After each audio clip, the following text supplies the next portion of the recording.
Welcome to the Emerging Civil War podcast. I'm Chris Mikowski, and joining me from the far reaches of New York State is my friend Ben Kemp, coming to us from Grant Cottage. Ben, how you been?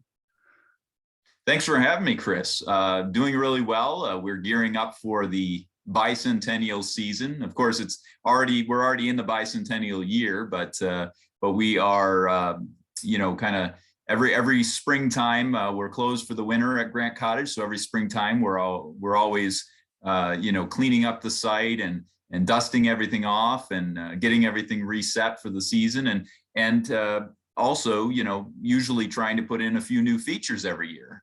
So we're trying to do that as well. And of course, big time for Grant. And I always think, in his final months, and he's got the anniversary of Appomattox, he's got Easter, and he's got his birthdays, which is real time of celebration and renewal in the Grant story. And that's happening for you guys right now too. Yeah, I mean, we one of the things that kind of sadly, Grant in 1885 was so ill he had trouble, celebrating anything. As you know, there was celebrations in New York, I think, associated with Appomattox, with the veterans going by his New York City home. Now, when he got to Mount McGregor, of course, there was some privacy there. But even amongst the family, there was, anniversaries. July 4th, of course, very important, patriotic anyway, but it also is Vicksburg and also not everybody knows this, but Grant's daughter, Ellen Nellie, as she was known, that she was born on the 4th of July. And then also his grandson, Ulysses Grant III, was also there at the cottage with him as well. And both of them had 4th of July birthdays. And so, but sadly, again, Grant wasn't able to, properly celebrate those the way he would have liked. But certainly, with 4 years of war and 8 years in the presidency and the political sphere, there's a number of important dates that can be commemorated. But obviously, the one taking the cake this year is 200 years. Everybody loves a major anniversary, and I would say 200 years from the time of his birth is very interesting. I was actually looking back at 100 years ago and what was going on, because that's the centennial is a big one. They usually do what is it, sesquicentennial, the 150. Had some things going on, but the centennial and bicentennial are usually the big ones. When you're looking at anniversaries. And at Grant Cottage, they ended up having some veterans, actually the last, I guess, half a dozen Civil War veterans that were still in the area, still alive in 1922, at a ceremony there at the cottage. But not just the veterans of the Civil War, but they were the veterans that were, had been part of the honor guard in 1885. So they had a very, close connection. But they would go up every year and do something. But this was obviously a little bit more of a special year in 1922. And they had installed the monument that sits right in front of Grant Cottage just a few years prior.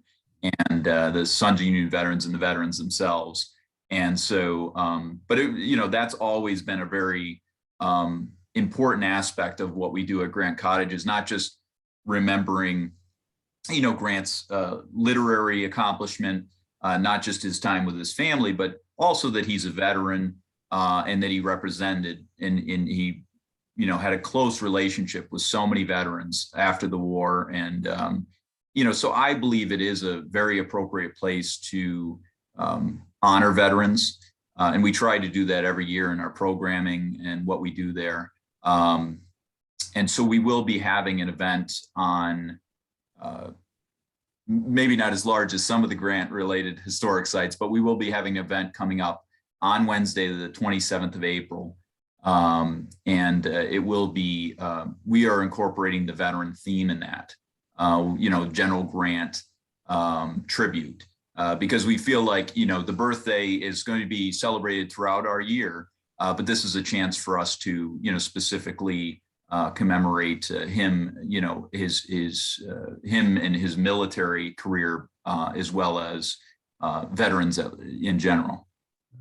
I remember talking to you in a previous conversation, and you'd mentioned that you get sort of different audiences at Grant Cottage, because you have the people who are familiar with Grant as a military figure. You have buffs of presidential history. You've got folks who like to follow the literary history. And so you've got a real interesting intersection of Grant's many lives that sort of come to fruition there at Grant Cottage. And you get to explore them all.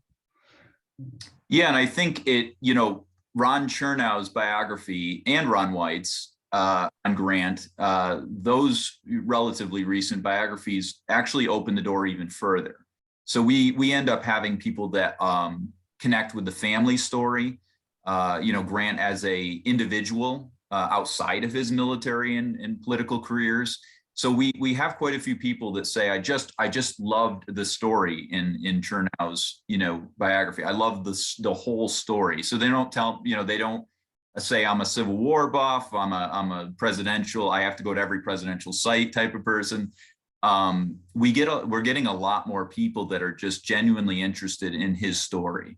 And I think that's just gonna increase from here on out, with especially the bicentennial being an opportunity to, just celebrate him as a person, and I think, again, people are seeing him as I don't know what to call it, maybe in a more holistic sense. They're seeing his entire, career, instead of just focusing on him as a Civil War general for 4 years.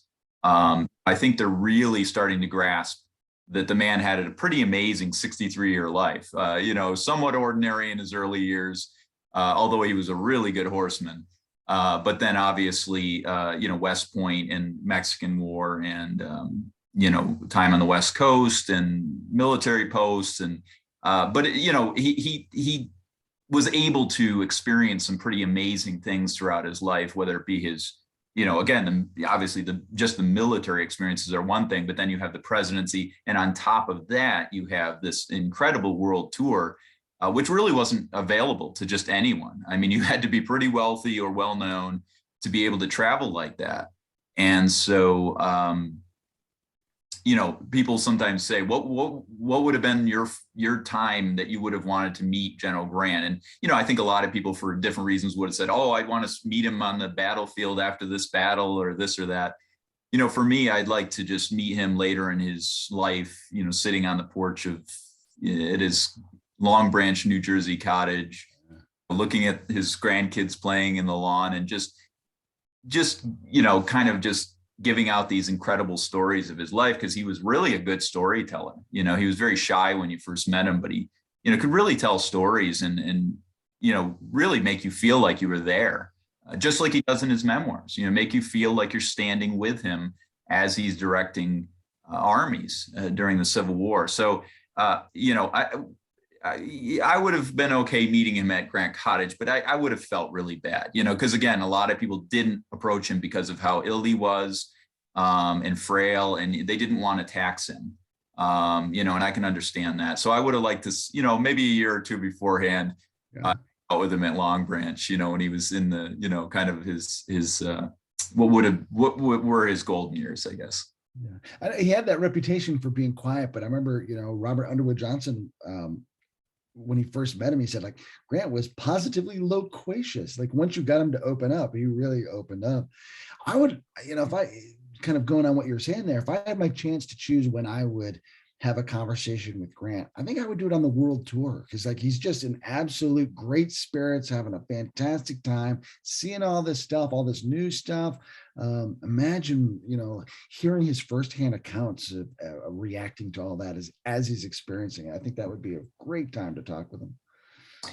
Grant seems to open up on his world tour. You see in his writings and in the what was recorded by John Russell Young, the newspaper reporter that was with him, the journalist that was with him. You really see Grant, and I think some of the things he felt free to say were because it was post-presidency. He was out of out of the immediate political, he wasn't in office. So he felt a little more open in discussing some things he may have held a little bit closer to his chest during his, active political career. So you definitely, you see him talking about the South and, how that's, kind of lamenting how the South is going, kind of regressing, from with civil rights and all that. And I think you see him more candid. He admits himself that he's getting better at public speaking at that time. He's meeting with huge crowds of workmen in England. And, he would have been, I think at his most dynamic, as far as being able to speak, being open to speak, getting more bold.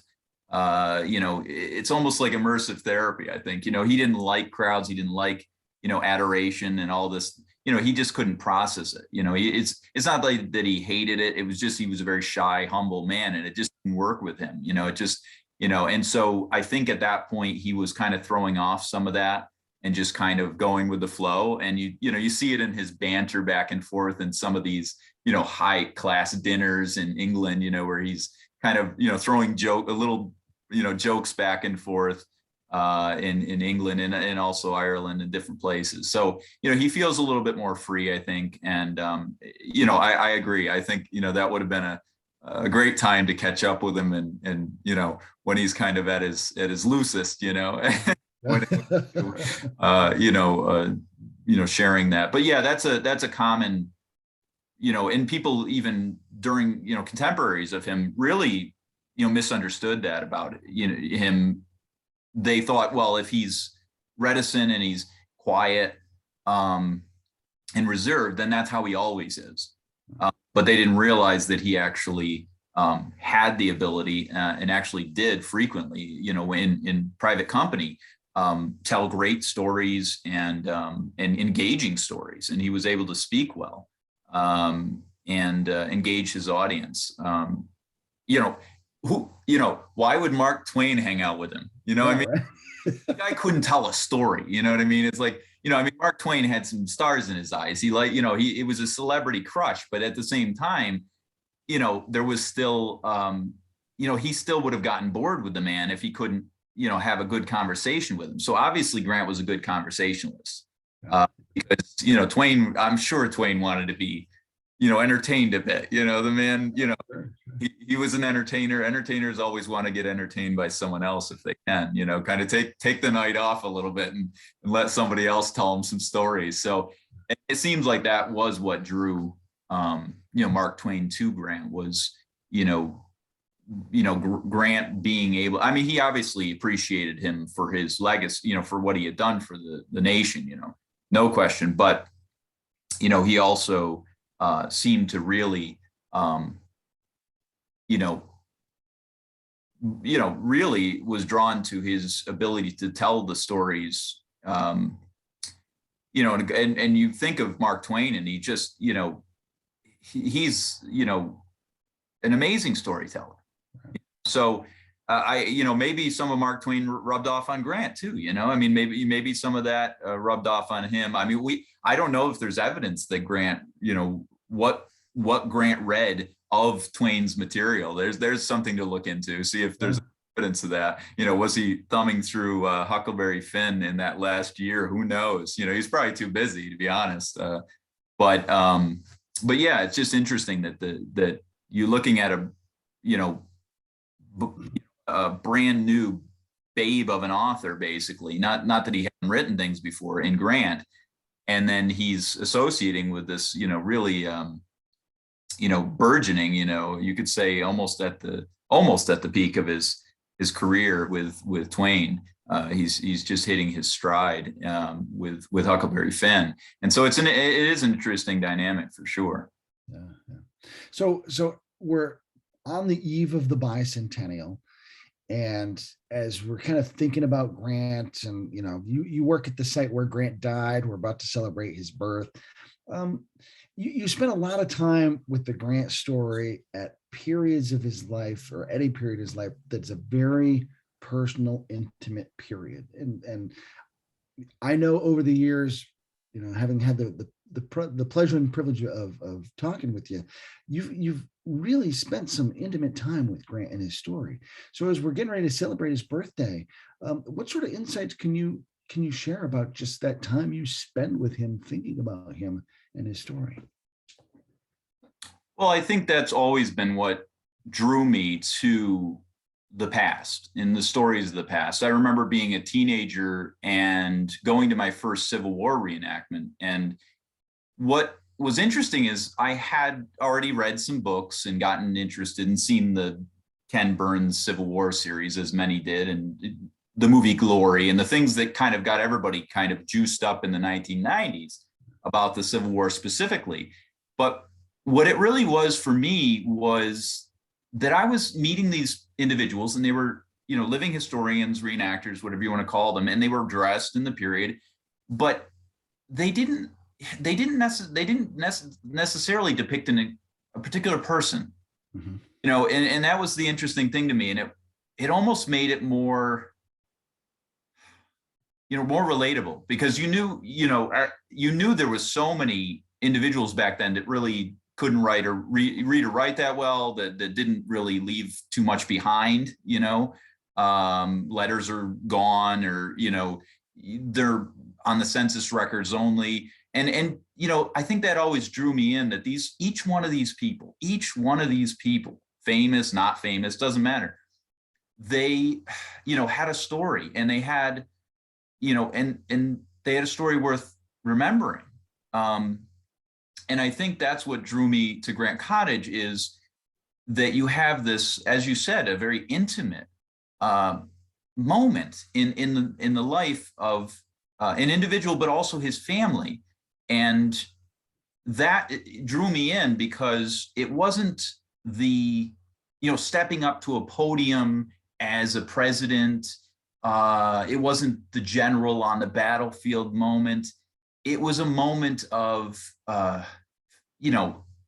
vulnerability and fear. And, there was a lot of things that are so relatable, that are more relatable than the whole, mythological character that seems to never have, this gentleman never, burped or something, he was never human, and and I think that's what really drew me, was the idea that I can look through this looking glass that is Grant Cottage, these, through the years, and see a family that is just supporting their father, husband, grandfather. They're just there for him. And it's a timeless story. It doesn't matter what they were wearing. It doesn't matter what they were, what the way they spoke. It doesn't matter as much. What matters is that we can relate to what happened there. And so Grant becomes this, to me, Grant became a father. He became a husband, and he became a grandfather, when before that moment that I started working there about a decade ago, he was a general. That's what he was to me, and being a Civil War reenactor, and that's what I focused on. And so, that was a wonderful threshold to pass over, was to realize that he was this intimate, loving, devoted family man, and his family was just as devoted to him. And it was that's the moment when a historic character jumps off the page. I mean, not to sound cheesy, but jumps off the page at you, and you realize, you could be standing next to them, and you would be two humans, just, just looking into each other, and seeing another human, and another, person with emotions and feelings. And I think that's what I always try to bring, what I try to draw from Grant Cottage, but also what I try to offer visitors that come, is that possibility of making that, connection to someone from 135 that passed away 135 years ago, but that real deep connection on a human level.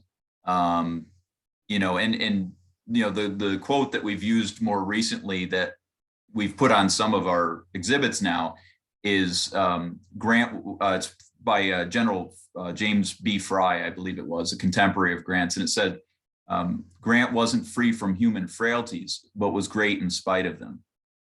And, there's so much said of, Grant's greatness and he's a hero and all this.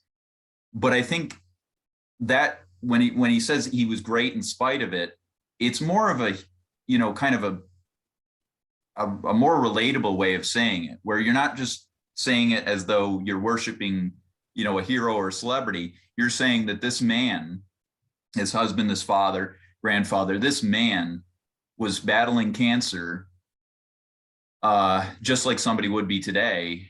And he decided to devote his final year of his life to his family, and creates a whole different, feeling than the Civil War general standing on the battlefield. Not that it's not the same man, not that he doesn't have the same character at that moment, but it's that, it's that real, as you put it, intimate moment that you can have, and that's what really drew me to the story, and it helped open my eyes to in a broader historical sense. It's not just Grant. Now when I research individuals, I do it in a slightly different way. So Grant was a threshold for me in historical research.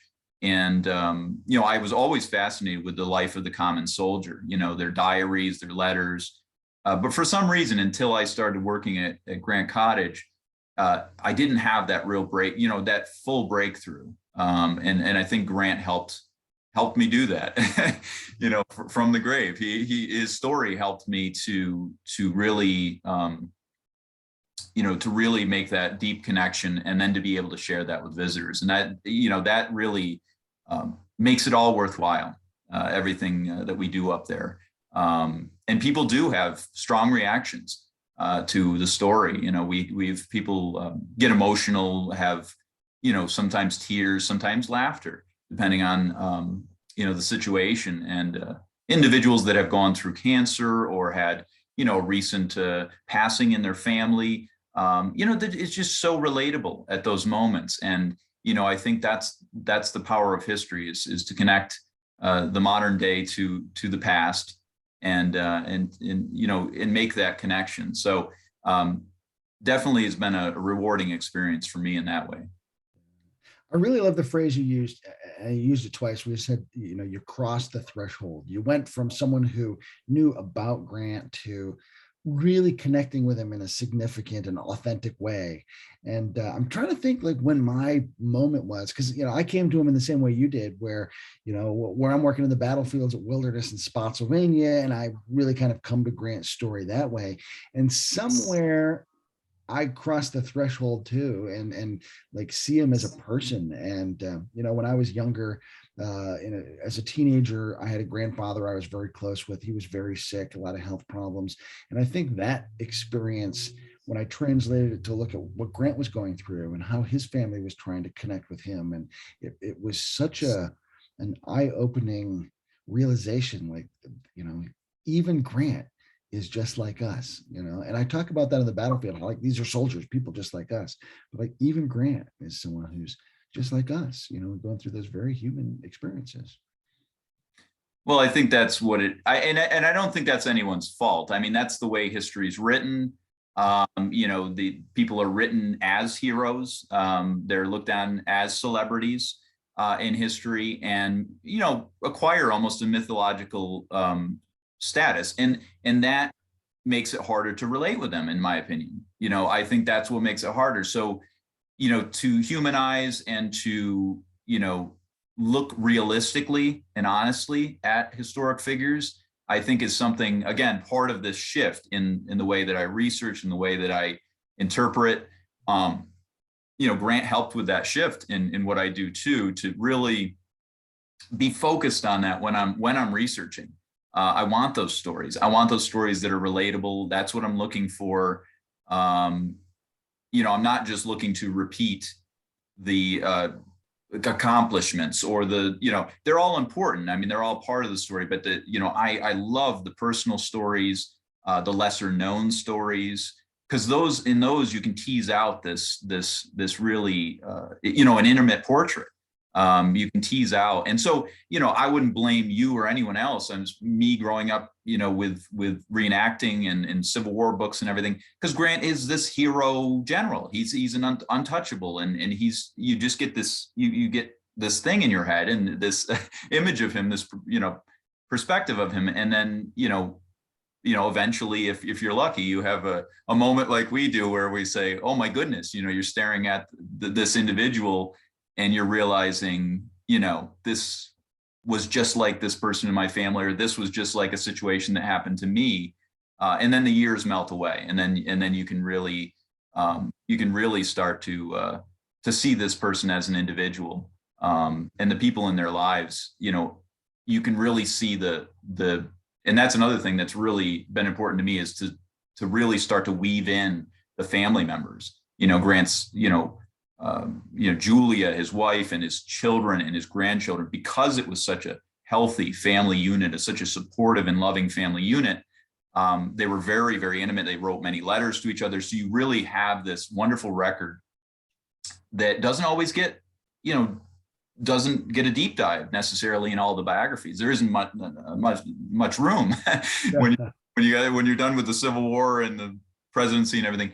But this more intimate portrait on the back end is what has fired my interest the most. And Grant Cottage obviously falls right in that, right into that. Let's talk about that for a second, because I'm a big believer in the power of place to help us connect with and better understand history. And you talk about, like, yeah, you can read the accomplishments and, you can look them up on Wikipedia if you want to, for instance. But to stand at Grant Cottage gives you a different type of knowledge than looking up those accomplishments wherever you might look them up. Tell me what that's like for a visitor who shows up at the cottage to experience this story. It's interesting because, it's interesting. People show up with a very low expectation. I find that, because we find that part of it, you kind of understand it when you look at the comment cards that we receive, the feedback, because you realize that you kind of realize in their, gushing, positivity, in a lot of these, they're these very positive reviews, and sometimes downright gushing reviews, as I mentioned. You really realize that they must have showed up with very little expectation. Because normally, if you come with a high expectation, you're going to say this met my expectations. Yeah, right. But it exceeds them almost every time. And I actually wish there was more criticism, but that's the operations manager in me.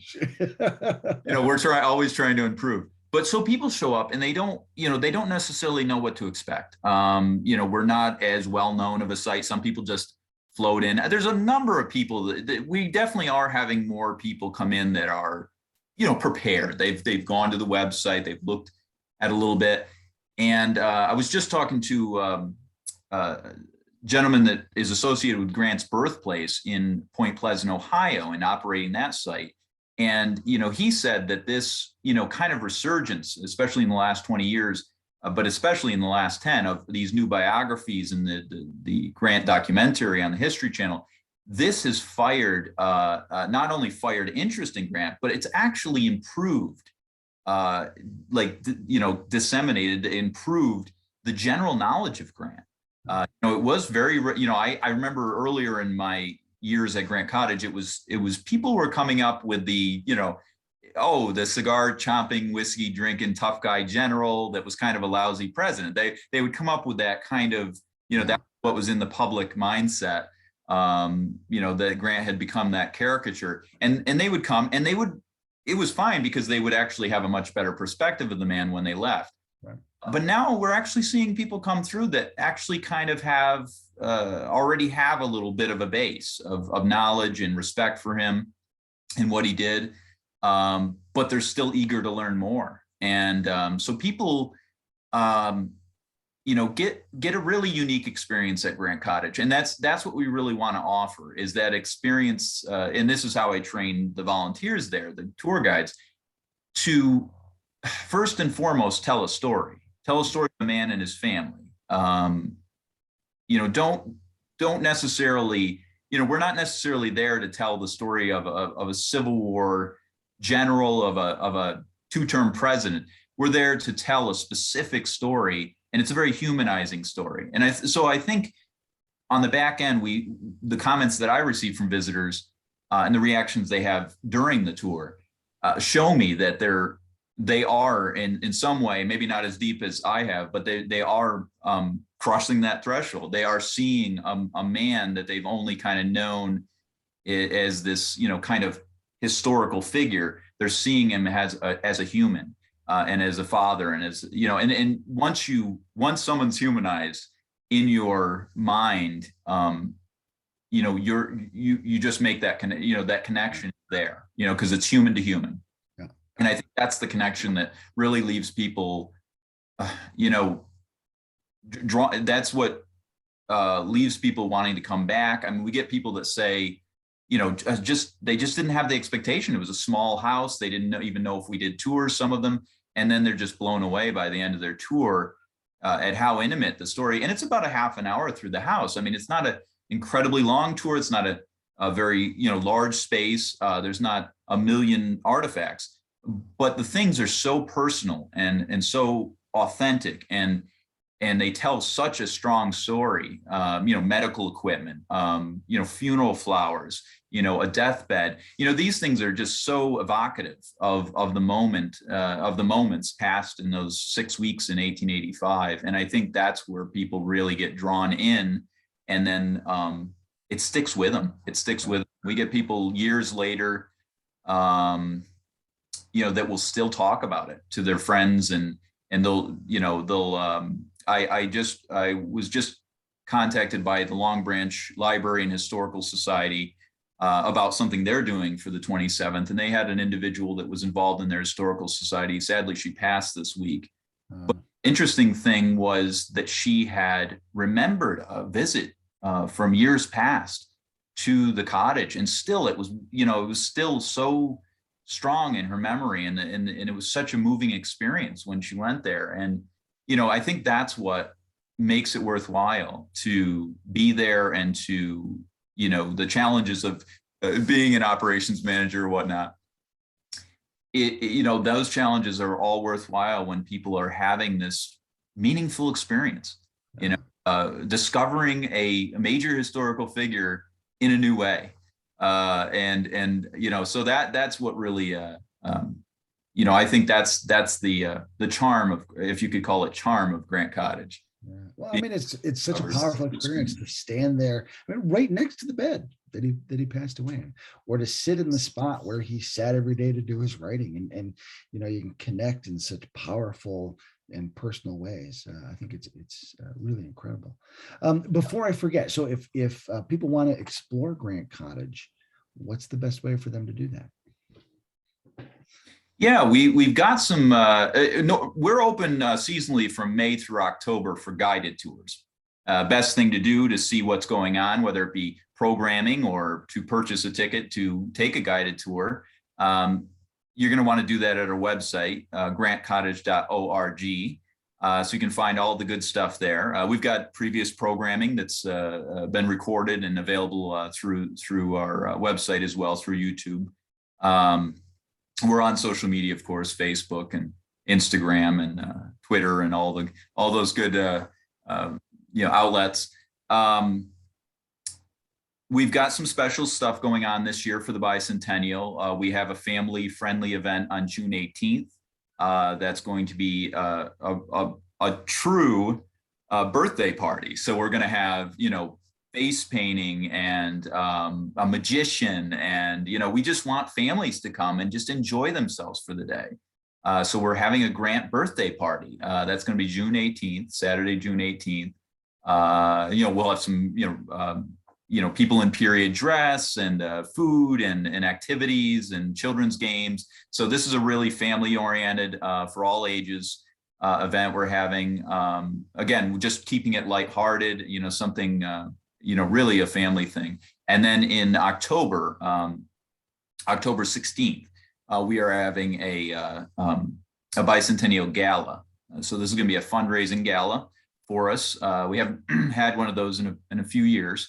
And so this will be to really spur efforts that we're making towards expanding our historic site. And there is some, exciting developments on the horizon when it comes to, Grant Cottage growing and expanding and being able to do more programming, host more school visits, things like that. We need a little more infrastructure, and that's, that may not sound as exciting, but it is to us because Gotta happen. It's gotta happen. yes, yeah, and so this is part of that. Basically, like a kickoff this fall. I mean, certainly you can donate to us anytime on our website to our efforts, but and we do have memberships, of course, but when it comes to, this is kind of a big kickoff for us, is this October 16th event. It'll be held locally in Saratoga nearby. And we'll have a couple of nice big name speakers, things like that, that'll be present as well. So, of course, you can find out more on our website. But, we're looking to the future. We're looking this bicentennial, we're going to celebrate it at, now, but we're also going to use it as a springboard to really, look to the future. Say this is a turning point. We've been growing as an organization, but we have some very big plans for the historic site, and we're very excited about where we're headed. So, one of the things that visitors can engage in, especially visitors that are at large, that may have trouble actually, traveling to us. We realized that's an issue, and we wanted to make Grant Cottage more accessible to more individuals. So we will have a virtual tour of the cottage available on our website soon. And for a modest fee, you'll be able to actually go through not just the first floor, which has been open to the public for 136 years, but actually for the first time ever.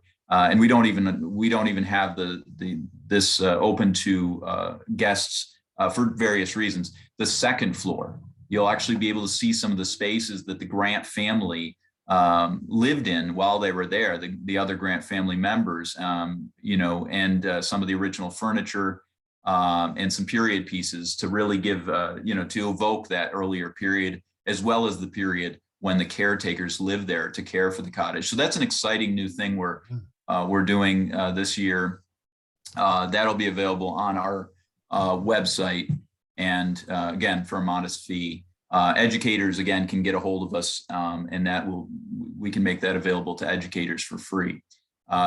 So that's an exciting way. You go through the space and you can click on images and artifacts and learn more about them. So you're in a 3D space. If you want to, you can wear the goggles. I mean, I guess you can do it that way. It makes me a little sick, but some people like to experience it that way. It's, this is the 21st century, So that's an exciting thing. We're also making some upgrades to the office, which is the first room of the cottage. So that was a room that was somewhat disturbed from its 1885 situation, because the Grant family had to take quite a bit of material out of there. That was where they were working on the memoirs, and so they took quite a bit out of there. And so we've been trying to kind of really restage that room to make it really evocative and appropriate.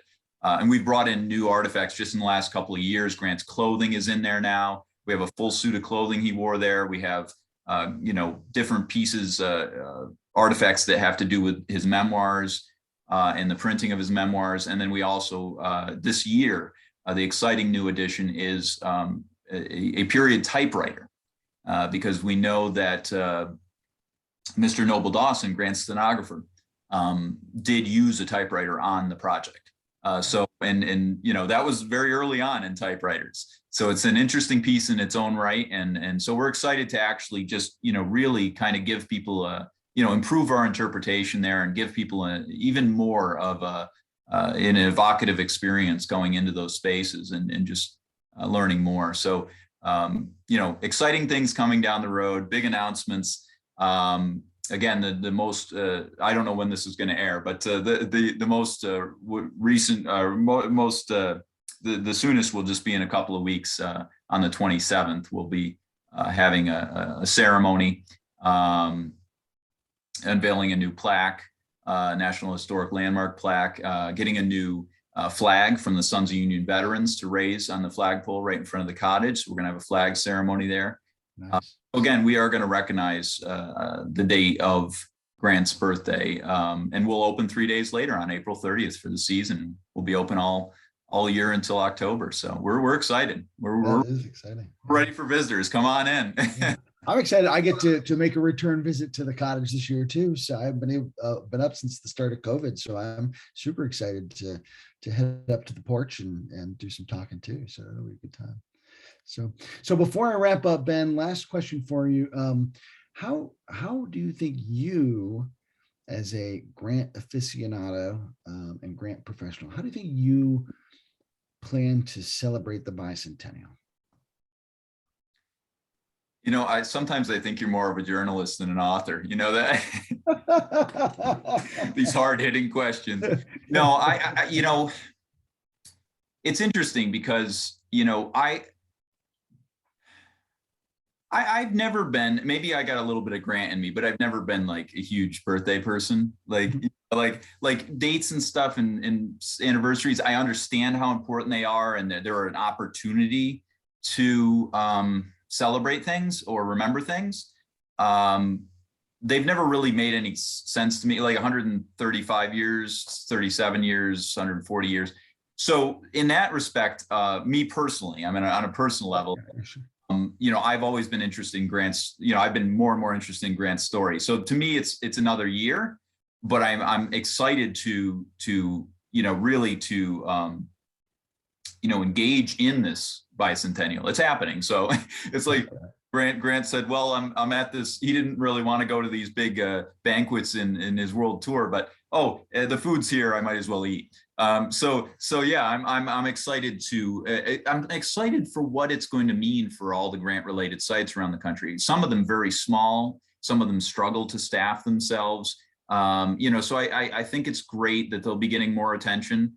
So my plans are, you know, I've been receiving requests, you know, to speak at different places. So I will be in the fall. I've planned a trip to a few different Grant-related historic sites out into the Midwest, and so that's exciting for me. That'll be the first time I visited some of these locations. So for me, part of the bicentennial is taking advantage of this interest to be able to reach these other locations, to go to them, to experiencing them myself on a selfish level, but then also to spread the story of Grant Cottage. And so that's what I'm most interested in with the bicentennial is again, what it'll mean, how I can collaborate with other historic sites that tell the story of Grant, learn more myself, experience the sites, and also go out to Civil War roundtables and different, you know, historical societies and interact with them as well. So really just kind of jumping on and to the bicentennial and